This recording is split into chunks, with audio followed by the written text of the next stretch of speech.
Hello dear students, welcome to Kataria pharmacy. I hope आप सभी बढ़िया होंगे, हेल्दी होंगे। तो स्वागत है आप सभी का एक और नए वीडियो लेक्चर में, जहां हम लोग पढ़ने वाले हैं फार्मास्यूटिकल एड्स के बारे में। हम लोग आज एक नया चैप्टर स्टार्ट कर रहे हैं। अगर आपने लास्ट चैप्टर के लेक्चर्स नहीं देखे हैं तो वो आप हमारे यूट्यूब पे जाकर देख सकते हैं। वहां आपको उसके कंप्लीट वीडियो लेक्चर्स मिल जाएंगे। साथ ही साथ जो नोट्स होते हैं वो आपको हमारे कटारिया फार्मेसी के ऐप पे मिलेंगे, जिसे कि आप प्ले स्टोर से जाकर डाउनलोड कर सकते हो। ऐप पे आपको सभी सेमेस्टर के नोट्स, अलग अलग वैरायटी के कोर्सेज और साथ ही साथ बहुत ही एक्साइटिंग ऑफर्स देखने को मिलेंगे, जिस पे आप अफोर्डेबल प्राइजेस में नोट्स वगैरह परचेस करके अपनी फार्मेसी की जर्नी को काफी इजी बना सकते हो। तो एक बार जाके ऐप चेक जरूर करिएगा। तो चलिए आज का लेक्चर हम स्टार्ट करते हैं। आज हम पढ़ेंगे फार्मास्यूटिकल एड्स के बारे में। फार्मास्यूटिकल एड्स क्या होते हैं? सिंपल लैंग्वेज में आपको बताता हूँ कि एक जो मेडिसिन होती है उसके अंदर सिर्फ ड्रग ही नहीं होता, ड्रग के साथ साथ और भी चीजें उसके अंदर होती है। आज हम उन्हीं चीजों के बारे में पढ़ेंगे। अब ड्रग के अलावा जो चीजें हमारे मेडिसिन में डाली जाती है उसे और उन चीजों को हम बोलते हैं pharmaceutical ads. Pharmaceutical ads simply वो इंग्रेडिएंट्स या वो एजेंट्स होते हैं जो हमारे ड्रग के साथ मिलकर हमारे ड्रग की इफेक्टिवनेस को बढ़ाते हैं, उसकी क्वालिटी को इम्प्रूव करते हैं, साथ ही साथ उसके टेस्ट, कलर और उसकी अपीयरेंस को भी चेंज कर देते हैं। तो सिंपली अगर हम देखें तो वो सारी चीजें जो हमारे ड्रग के साथ जुड़कर उसकी क्वालिटी को इम्प्रूव करे, उसे और पावरफुल बनाए और उसे अपीलिंग बनाए, यानी दिखने में सुंदर बनाए, उसका टेस्ट चेंज कर दे, ओवरऑल ड्रग को क्वालिटी को इम्प्रूव कर दे, तो वही सारी चीजें हमारी फार्मास्यूटिकल एड से होती है। ये अपने आप में ड्रग नहीं होती है, मतलब ड्रग का तो रोल होता है डिजीज को ट्रीट करना, बट फार्मास्यूटिकल एड्स में ऐसी कोई प्रॉपर्टी नहीं होती कि वो डिजीज को ट्रीट कर सके, है ना। वो ड्रग की हेल्प करती है डिजीज को ट्रीट करने में, तो इनडायरेक्टली वो हमारी भी हेल्प करती है। चलिए हम स्टार्ट करते हैं फार्मास्यूटिकल एड्स के इंट्रोडक्शन से। सबसे पहले देखेंगे कि definition. Pharmaceutical aids are the substances which do not have therapeutic activity. Therapeutic activity मतलब इनके अंदर डिजीज को ट्रीट करने की कैपेबिलिटी नहीं होती है, लेकिन are use in the formulation and preparation of medicine. लेकिन जब मेडिसिन वगैरह हम लोग बनाते हैं तो ड्रग के साथ इनका यूज किया जाता है ताकि ड्रग की क्वालिटी को बढ़ा सके। आगे देखते हैं explanation. They do not treat disease directly. Directly disease को ट्रीट नहीं करती है ना, हमारे डिजीज पे इनका कोई इफेक्ट नहीं होता है, बट हमारे ड्रग की हेल्प करती है। But they help in making the medicine stable. जो मेडिसिन होती है उसको स्टेबल बनाती है ना, उसके कंपोजिशन को स्टेबल बनाती है, स्थिर बनाती है, अट्रैक्टिव बनाती है। अट्रैक्टिव इन द मीन्स की उसकी अपीयरेंस को अच्छा कर देती है, वो दिखने में अच्छा लगता है। एक्सेप्टेबल बनाती है, यानी कस्टमर द्वारा उसे स्वीकार किया जाए। एंड इजी टू एडमिनिस्ट्रेट, यानी कुछ ऐसी प्रॉपर्टीज बनाती है जिससे उसका एडमिनिस्ट्रेशन यानी उसका यूज करना आसान हो या उसे आइडेंटिफाई करना इजी हो।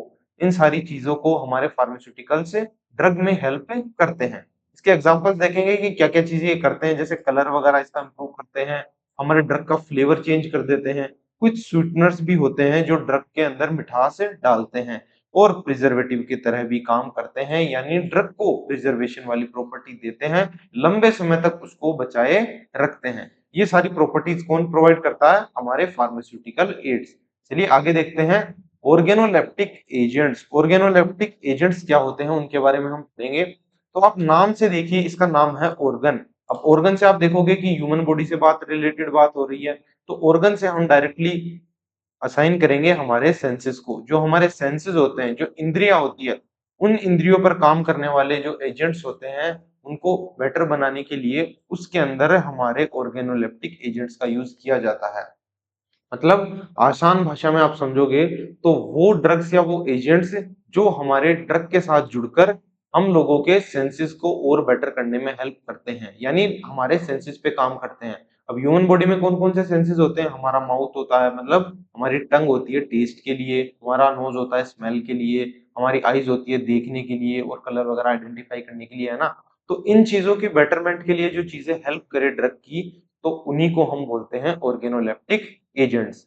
चलिए आगे समझते हैं अच्छे से, है ना। Organoleptic agents are substances added to pharmaceutical formulations to improve their sensory properties. मतलब जो सेंसरी प्रॉपर्टीज होती है किसी भी ड्रग की, जो डायरेक्ट हमारे सेंसेस को अफेक्ट करती है, उन प्रॉपर्टीज को ये बढ़ा देते हैं। एज अ टेस्ट, जैसे टेस्ट होता है, किसी ड्रग का टेस्ट कड़वा है तो अगर आप उसमें स्वीटनर डालोगे, उसे मिठास डालोगे, तो उसका टेस्ट अच्छा हो जाएगा। तो टेस्ट को इंप्रूव करने में जो कलर होता है, कलर वगैरह देने में, ताकि हमारी आंखों से हम अच्छे से कलर को आइडेंटिफाई कर सके और ड्रग की आइडेंटिफिकेशन में भी हेल्प हो।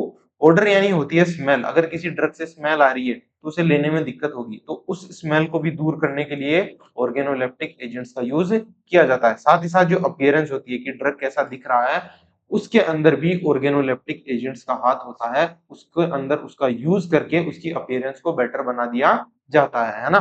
चलिए आगे देखते हैं।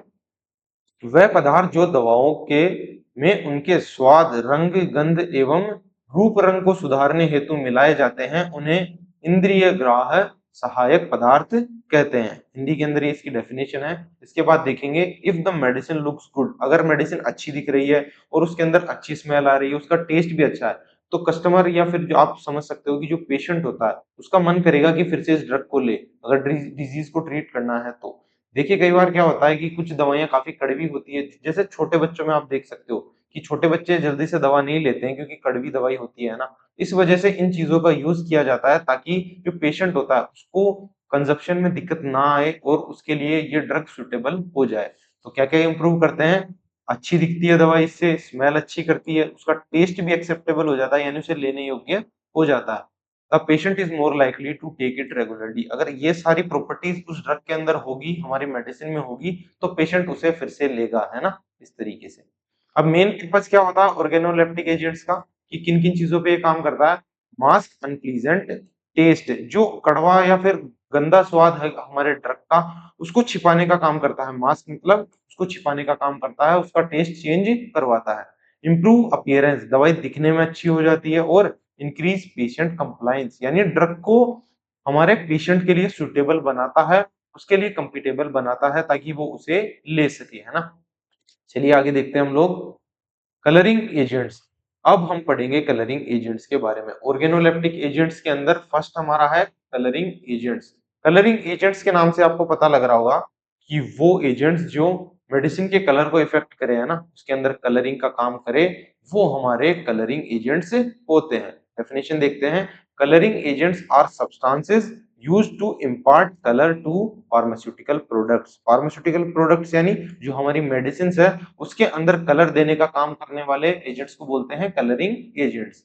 दवाओं को आकर्षक रंग प्रदान करने वाले पदार्थ रंग द्रव्य कहलाते हैं, उन्हें हम रंग द्रव्य बोलते हैं। इसके फंक्शन क्या क्या होते हैं? इंप्रूव एस्थेटिक अपील, यानी बाहरी जो दिखावट होती है किसी भी ड्रग की उसे इंप्रूव करता है, उसे सुधारता है। Help in identification of different strengths, कई जैसे मेडिसिन आपने देखी होगी कि जैसे 50 mg की मेडिसिन है और सेम 100 mg की मेडिसिन है उसी कंपनी की, तो दोनों मेडिसिन का कलर अलग अलग होगा।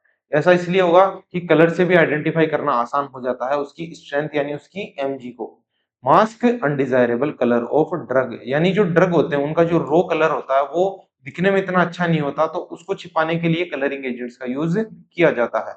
Used in tablet and capsules coating, जो हमारे टैबलेट यानी गोली वगैरह होती है और जो कैप्सूल्स होती है उनकी कोटिंग के अंदर कलरिंग एजेंट्स का यूज किया जाता है ना। अब इसके एग्जांपल्स देखेंगे। Different strengths of the same tablet may have different colours for identification, जो मैंने बताया कि अगर कोई सेम दवाई है और उसके अलग अलग स्ट्रेंथ है यानी अलग अलग mg में डोजेज है, तो उनका अलग अलग कलर हो सकता है ताकि उसको पहचानने में आसानी हो। इस वजह से ये सारी एजेंट्स हमारी हेल्प करते हैं इन चीजों में। अब आगे देखेंगे टाइप्स ऑफ कलरिंग एजेंट्स, की कलरिंग एजेंट्स के कौन कौन से टाइप्स होते हैं। फर्स्ट है हमारे नेचुरल कलर्स, मतलब ऐसे कलर्स या ऐसे कलरिंग एजेंट जो हमें नेचुरली हमारे नेचर से मिल जाते हैं, उन्हें हम नेचुरल कलर या नेचुरल कलरिंग एजेंट्स बोलते हैं। अब वो कौन कौन से हैं उनको पढ़ते हैं। फर्स्ट है हमारा क्लोरोफिल, है ना। अब क्लोरोफिल ग्रीन कलर का होता है। क्लोरोफिल किस में मिलता है? हमारे जो प्लांट्स वगैरह होते हैं या ट्रीज जो भी होते हैं उनके लीव्स के अंदर क्लोरोफिल पाया जाता है और ये नेचुरली ग्रीन कलर का होता है। अगला है हमारा कैरेमल जो कि ब्राउन कलर का होता है। उसके बाद है हमारा सेफ्रन जो येलो कलर का होता है। सेफ्रन हमारा केसर होता है जो naturally yellow orange colour provide करता है। उसके बाद हमारा इंडिगो है जो कि हमें ब्लू कलर प्रोवाइड करता है। ये सारे जो कलर है या कलरिंग एजेंट्स है ये सब हमें नेचुरली मिल जाते हैं। Natural colours are generally safer, ये पेशेंट की सेफ्टी के हिसाब से काफी अच्छे होते हैं और सेफ होते हैं, लेकिन लाइट और हीट के एक्सपोजर में आने से स्टेबल नहीं रहते। अगर इन्हें ज्यादा लाइट या ज्यादा हीट मिले या उनसे एक्सपोजर हो तो इनका जो कलर है वो स्टेबल नहीं रहता और इनकी कंपोजिशन खराब हो जाएगी, यानी ड्रग का कलर भी फेड हो सकता है। इसके बाद हम देखेंगे हमारा अगला टाइप है हमारा सिंथेटिक कलर। सिंथेटिक कलर्स कौन से होंगे? वो कलर जो हम लेबोरेटरीज में बनाते हैं, जो नेचुरली हमें नहीं मिलते। फर्स्ट टाइप हमारा टाट्राजीन, जो येलो कलर का होता है। टाट्राजीन एक आपको आगे देखने को मिलेगा कि एक एलर्जी कोजिंग कलर भी है। ऐसा ये किस किस के लिए मेनली होता है? जो हमारे अस्थमा और रेस्पिरेटरी जो पेशेंट्स होते हैं, जिनको रेस्पिरेटरी डिजीज वगैरह है, श्वास नली से संबंधित दिक्कत है, उनके लिए ये थोड़ा हार्मफुल होता है, उनके एलर्जी कोज करता है। जो हमारे अस्थमा के पेशेंट्स है और जो पेशेंट एस्पिरिन टेबलेट लेते हैं, मतलब जिनको ब्लड थिनिंग की प्रॉब्लम होती है, जो ब्लड थिनिंग के लिए टेबलेट लेते हैं ना, उनको ये टाट्राजीन क्या करता है? अफेक्ट करता है, एलर्जी कोज करता है। तो ये आपको एग्जाम में पूछा जा सकता है, आपको इसको याद रखना है। टाट्राजीन कौन से कलर का होता है? येलो कलर का। एक ब्रिलियंट ब्लू कलर हम लेबोरेटरीज में बनाते हैं। इसके अलावा जो एजो डाइज होती है वो भी लेबोरेटरीज में बनाई जाती है। कोल टार डाइज यानी डार्क कलर, कोल का कलर होता है ब्लैक, उस टाइप की कलर भी हम सिंथेटिकली लेबोरेटरीज में ही बनाते हैं। Synthetic colours are more stable, ये नेचुरल कलर से ज्यादा स्टेबल होते हैं, लंबा चलते हैं, लेकिन एलर्जी कोज कर सकते हैं सेंसिटिव लोगों के अंदर। जो लोग ड्रग सेंसिटिव होते हैं उनके अंदर ये एलर्जी कोज करते हैं। जैसे हमारा टाट्राजीन किसके अंदर करता है? जो अस्थमा के पेशेंट्स वगैरह होते हैं उनमें। Permitted colours are listed in official pharmacopoeias. Permitted colour कौन से कलर होते हैं? जो ऑलरेडी टेस्ट कर लिए गए हैं और हमारी फार्माकोपिया में अपडेट कर दिए गए हैं कि जो मैन्युफैक्चरर्स होते हैं ड्रग वगैरह के, वो इन कलर्स का यूज कर सकते हैं क्योंकि ये सेफ है और ऑलरेडी लेबोरेटरीज में टेस्टेड है। तो वो सारे जो कलर्स होते हैं उनको आप कहाँ देख सकते हो? ऑफिशियल फार्माकोपिया में जाकर देख सकते हो, अगर आपको देखने हैं तो। चलिए आगे बढ़ते हैं। अब हम देखेंगे कि डिसएडवांटेज क्या क्या है, कलरिंग एजेंट्स के क्या क्या डिसएडवांटेज है। सम सिंथेटिक कलर्स में कोज एलर्जी, मैंने बताया ना, जो हमारा टाट्राजीन होता है वो एलर्जी कोज करता है। किसको करता है? हमारे अस्थमा पेशेंट्स और एस्पिरिन टेबलेट लेने वाले लोगों को। इसलिए ये इसका एक डिसएडवांटेज है। नेचुरल कलर्स में डिग्रेड ड्यूरिंग स्टोरेज, उनको अगर नेचुरल कलर वाले ड्रग्स को आप स्टोर करके रखोगे तो वो क्या होंगे? डिग्रेड, उनका कलर डिग्रेड हो सकता है क्योंकि इतना स्टेबल नहीं होते ये लोग, है ना। इसके बाद देखेंगे जो अगला टाइप है वो है हमारा फ्लेवरिंग एजेंट्स। फर्स्ट हमने देखा कलरिंग एजेंट्स जो ड्रग की कलर को अफेक्ट करते हैं। अगला है हमारा फ्लेवरिंग एजेंट्स। अब नाम से ही आपको पता लग रहा होगा कि ये फ्लेवर यानी टेस्ट से रिलेटेड हमारे ड्रग को चेंज करते हैं। अगर किसी ड्रग का टेस्ट गंदा है तो उसका टेस्ट बेटर करने के लिए हम क्या यूज करेंगे? हमारे फ्लेवरिंग एजेंट्स का। चलिए इसकी डेफिनेशन देखते हैं। Flavouring agents are substances added to mask unpleasant taste, यानी किसी ड्रग का अच्छा स्वाद नहीं होता है तो उसको चेंज करने के लिए हम फ्लेवरिंग एजेंट्स का यूज करते हैं। और ऑर्डर यानी कोई स्मेल वगैरह आ रही है उसके अंदर से तो उसको भी दबाने के लिए या उसको चेंज करने के लिए, उसको दूर करने के लिए भी इनका यूज किया जाता है। तो इम्पार्ट है प्लीजेंट फ्लेवर, यानी ड्रग को एक अच्छा फ्लेवर दे सके जो पेशेंट के लिए कंप्लायंस हो और वो आसानी से उसे यूज कर सके, है ना। दवाओं के अप्रिय स्वाद एवं गंध को छिपाकर उन्हें सुगंधित एवं स्वादिष्ट बनाने वाले पदार्थ कौन से होते हैं? हमारे स्वाद द्रव्य कहलाते हैं, उन्हें हम स्वाद द्रव्य कहते हैं। चलिए आगे देखते हैं इनके फंक्शन क्या क्या होते हैं। जो हमारे फ्लेवरिंग एजेंट्स हैं उनके क्या क्या फंक्शन होते हैं उनको देखते हैं। इम्प्रूव टेस्ट एक्सेप्टेबिलिटी, यानी जो ड्रग होता है उसके टेस्ट को अच्छा बनाते हैं ताकि ड्रग को ज्यादा से ज्यादा एक्सेप्ट किया जाए। Specially important in paediatric formulations. Paediatric formulations कौन सी होती है? जो हमारे बेबी वगैरह होते हैं या इन्फेंट्स या छोटे बच्चे जो होते हैं उनके लिए जो दवाइयां बनती है उसके अंदर इसका बहुत ज्यादा यूज आता है, क्योंकि आपको पता है कि बच्चे अगर कड़वी दवाई है तो उसे नहीं लेंगे, उसे लेना पसंद नहीं करेंगे। तो उनके लिए ये फ्लेवरिंग एजेंट जो होते हैं उनके फॉर्मुलेशंस में काफी हेल्प करते हैं। अच्छा टेस्ट रहेगा तो बच्चे आसानी से दवा ले सकेंगे। इंक्रीज पेशेंट कंप्लायंस, यानी जो हमारा पेशेंट है उसके लिए ड्रग को सूटेबल बनाते हैं। मोस्ट ड्रग्स आर बेटर, जितने भी मेन ड्रग्स होते हैं, जो मेडिसिन का मेन कंपोनेंट होता है ड्रग, वो मोस्टली बिटर होते हैं, कड़वे होते हैं स्वाद के अंदर। So flavouring agents are essential in syrups, जो कफ सिरप्स वगैरह होते हैं जो छोटे बच्चों को दिए जाते हैं, और हमारे सस्पेंशन, सस्पेंशन यानी हमारे निलंबन जो आपने ऑलरेडी लिए हैं। तो अब देखेंगे कि जो सिरप वगैरह होते हैं, जो बच्चों के लिए बनाए जाते हैं या फिर कफ सिरप, जितने भी सिरप्स होते हैं उनके अंदर और हमारे सस्पेंशंस के अंदर फ्लेवरिंग एजेंट्स का बहुत ज्यादा यूज किया जाता है, ताकि ड्रग की जो बिटरनेस है, उसका कड़वापन है, उसे दूर किया जा सके। ये आप देख सकते हो कि कुछ अलग अलग टाइप के फ्लेवर्स होते हैं, जैसे हमारा vanilla flavour, mint flavour, spearmint flavour, और भी अलग अलग तरीके के फ्लेवर्स आते हैं, जिन्हें हम यूज करते हैं हमारे ड्रग के साथ, ताकि उसका टेस्ट बेटर हो सके। चलिए आगे देखते हैं कॉमनली यूज्ड फ्लेवर्स की। सामान्यतः यूज किए जाने वाले कौन कौन से फ्लेवर्स है जो हम मेडिसिन प्रिपरेशन के टाइम यूज करते हैं। अगर ड्रग का टेस्ट, अब ये टेबल बनाई गई है, इसके अंदर दो कंपार्टमेंट है, एक ड्रग का टेस्ट कैसा है और उसके लिए सुटेबल फ्लेवर कौन सा रहेगा, ताकि फॉर्मुलेशन में आसानी हो। अगर ड्रग का टेस्ट बिटर है, कड़वा है, तो उसके साथ कौन सा फ्लेवर यूज किया जाएगा, हमारा चॉकलेट, मिंट या फिर ऑरेंज फ्लेवर का यूज किया जाएगा। अगर ड्रग नमकीन है तो उसके साथ क्या यूज किया जाएगा, हमारा बटर स्कॉच या फिर सिनेमन यानी दालचीनी फ्लेवर यूज किया जाएगा। और अगर ड्रग एसिडिक है ना, तो उसके साथ क्या यूज किया जाएगा, लेमन और चेरी फ्लेवर यूज किया जाएगा।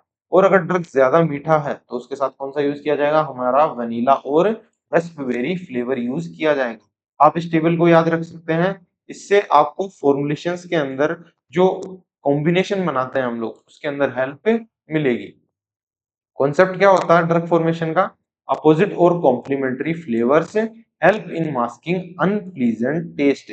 यानी जैसा जो ड्रग का टेस्ट है, उसके अपोजिट अगर आप टेस्ट यूज करते हो, तो जो गंदा स्वाद है ड्रग का, उसे आप छिपा सकते हो और ड्रग का टेस्ट बेटर बना सकते हो। जैसे देखा ना, अगर कड़वा स्वाद है तो हम चॉकलेट का यूज कर रहे हैं जो मीठी होती है, इस तरीके से। इसका एग्जांपल देखोगे, जैसे बिटर ड्रग होता है, उसके साथ आप चॉकलेट फ्लेवर यूज करोगे तो बेटर एक्सेप्टेबिलिटी होगी हमारे ड्रग की, उसको ज्यादा से ज्यादा यूज किया जाएगा, है ना।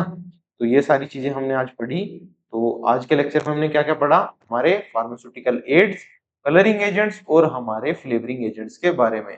अगर आपको ये चीजें में कोई भी दिक्कत आती है, कोई भी चीज समझ नहीं आती, तो आप कमेंट्स में बेझिझक पूछ सकते हो अपनी कोई भी डाउट को, है ना। इसके साथ साथ जो ये नोट्स वगैरह आपको हमारे ऐप पे मिलेंगे, उनको आप डाउनलोड कर सकते हो कटारिया फार्मेसी ऐप से। इसके साथ साथ जो भी ये हम वीडियो लेक्चर्स आपको पढ़ाते हैं, आप इसका रिवीजन जरूर से करें, ताकि आपको चीजें अच्छे से समझ में आए। और पहले वाले लेक्चर्स आपने नहीं देखे हैं तो पहले उन्हें देखें, ताकि आगे आने वाले कॉन्सेप्ट्स आपके क्लियर रहे। तो आज की वीडियो में इतना ही, मिलते हैं नेक्स्ट लेक्चर में। तब तक के लिए keep learning, keep studying, bye.